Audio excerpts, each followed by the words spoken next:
এই দিনে উনি ঘাতকের বুলেটে নির্মমভাবে শহীদ হন।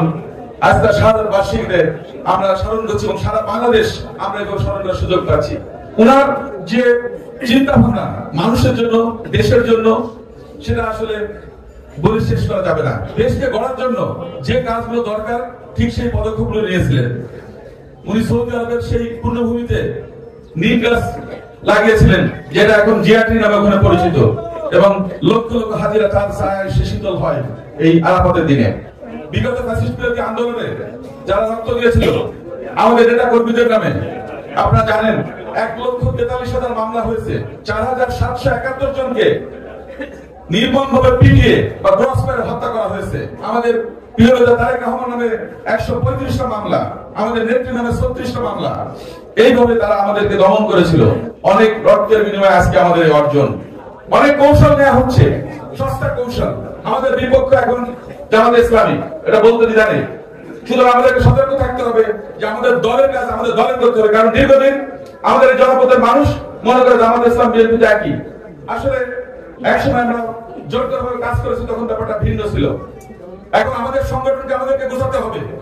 নগদ পেমেন্টে 500 টাকা পর্যন্ত ক্যাশব্যাক আর লেনদেনে প্রতিদিন ডিপ ফ্রিজ এবং ঘন্টায় ঘন্টায় এসি টিভি সহ দারুণ সব গিফট। কাউকে ছাড় দেওয়ার কোনো সুযোগ নেই।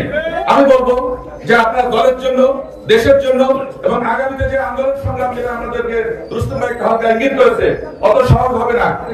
কারণ বিএনপির বিপক্ষে নতুন করে সরকার জন্ম নিচ্ছে। আপনাদেরকে আমি পরিষ্কার করে বলবো, সেই সরকারকে বিষয়ে আমাদের খেয়াল থাকতে হবে, আমাদেরকে লক্ষ্য রাখতে হবে। তারেক রহমানের যে নির্দেশনা, সেই নির্দেশনা বাস্তবায়নের জন্য সবাইকে নিয়ে কাজ করতে হবে।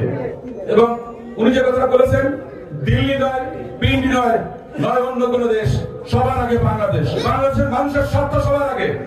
আমার এই বন্দর, আমার এই সম্পদ, আমার এই জনপদের মানুষের জন্য, দেশের জন্য। এখানে কোন বুর্জোয়াদের আমরা এখানে অধিকার দিব না। আমরা চাই কাজের মাধ্যমে প্রমাণ করতে যে বিএনপি এদেশের গণমানুষের দল, এদেশের গণমানুষের স্বার্থ সুরক্ষার জন্য কাজ করছে এবং প্রতিটি ক্ষেত্রে সেটাকে সে ফার্স্ট প্রায়োরিটি দিচ্ছে, যে সবার আগে দেশ। আমার সঙ্গে উনি অন কথা বলেন এককভাবে। আমি অবাক হয়ে গেছি যে ওনার কাছে যে তথ্যপত্র আছে, আমাদের এখন অনেক নেতার কাছে সেই তথ্যপত্র নাই।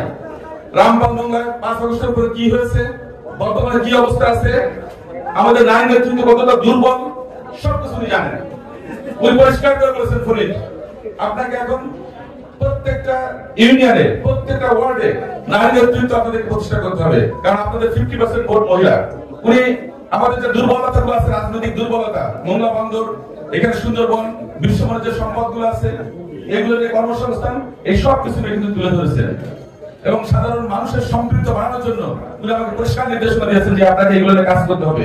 আপনাকে দায়িত্ব দিয়েছে বাগেরহাট সদরের, আপনার কাজ দ্রুত শেষ করেন, শেষ করে আপনি এখানে এটা ফোকাস করেন এবং প্রতিটা জনপদে মানুষকে শুনে যেতে হবে।